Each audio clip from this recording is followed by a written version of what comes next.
नमस्कार, नवजागरण लाइव में आप सभी का स्वागत है। मैं हूं राजकुमार अनुरागी और आज हम बैठे हैं इंडिया गेट के पास मौलाना आज़ाद रोड पर। ये जो उद्योग भवन है इसके सामने एक पार्क में बैठे हैं और हमारे साथ हैं समाजसेवी, पत्रकार, गीतकार हरफन मौला लाल बिहारी लाल जी। अभी हाल ही में इनका जन्मदिन बीता है, तो सबसे पहले तो जन्मदिन की बहुत बहुत बधाई। बहुत बहुत धन्यवाद नवजागरण प्रकाशन के सभी टीम को और खास करके आपको भी जी। तो ये पत्रकार भी हैं, गीतकार भी हैं। अभी हाल ही में इनकी 2-3 गीत आई हैं, एल्बम आए हैं नवरात्रि को लेकर शायद जी। क्या चल रहा है आपके गीतकार वाले लाइन में, आप क्या कर रहे हैं? अभी लिखा तो मैं बहुत हूँ। इंडिया का ऐसा कोई सा लीडिंग कंपनी नहीं है, including T series, Venus, HMV, सबसे मेरे गीत आ चुके हैं। 90 के दशक में काफ़ी सुपर डुपर हिट भी कई गीत रहे हैं, आज भी चल रहे हैं वो गीत जो 90 के दशक में हुए थे।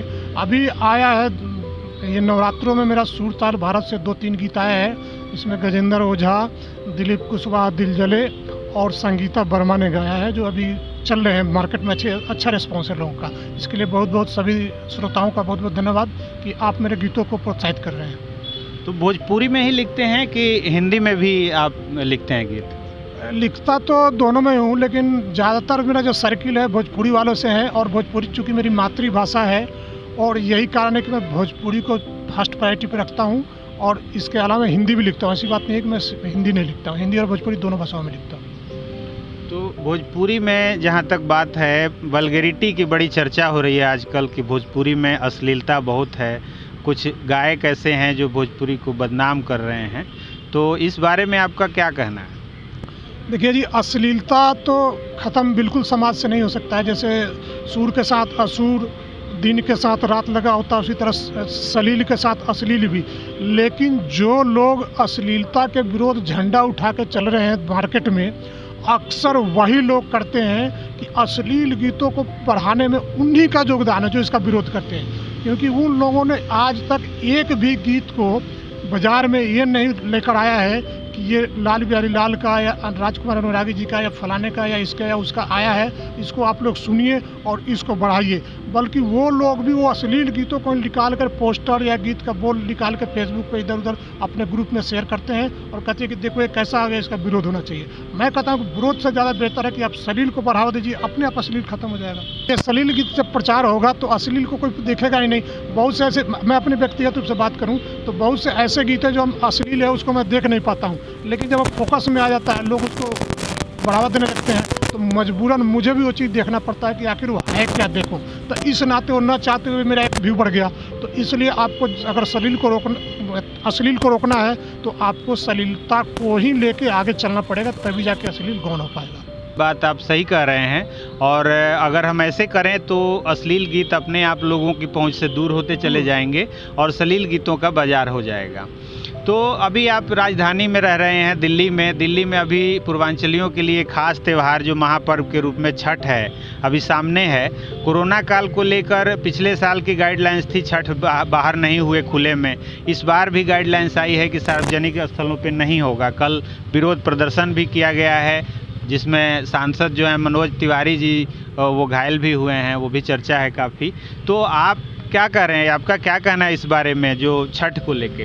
देखिए, छठ पूजा तो एक हम खास करके हिंदुओं का बहुत एक लोक पर्व है और ये परंपरागत रूप से चलते आ रही है और चलते रहेगी। इसमें कोई नेता कुछ भी कर ले रुकने वाला है नहीं। लेकिन इसमें अगर बात करें सार्वजनिक जगह पर मनाने के लिए तो ये मेरा जो व्यक्तिगत विचार है मनाना चाहिए।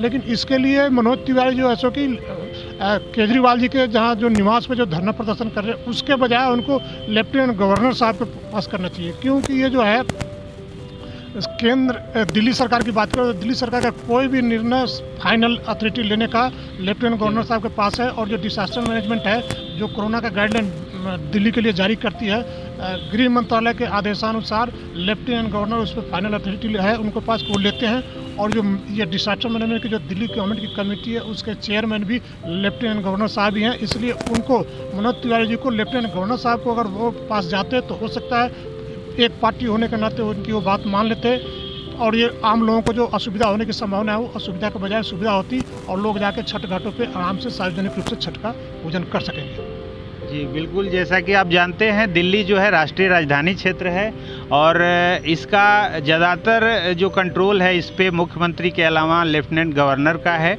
और चूँकि मनोज तिवारी जी यहाँ पे जो सरकार है केंद्र की उसी पार्टी के सदस्य हैं, तो गवर्नर साहब शायद उनकी बात मान भी लेते, ये कहना है इनका, और शायद ये परमिशन मिल जाता।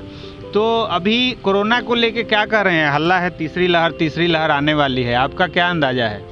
ये इसमें जो चिकित्सक विशेषज्ञ हैं या जो एक्सपर्ट हैं इसके मेडिकल लाइन के, उन लोगों का तो ये कहना है कि कोरोना अभी कांस्टेंट है, लेकिन अब लगभग सितंबर के लास्ट में PGI post graduate institute of medical science जो चंडीगढ़ में है, वहाँ के डॉक्टरों ने घोषणा कर दिया है कि अक्टूबर और नवंबर में कोरोना का 3rd फेज का पीक आवर आएगा।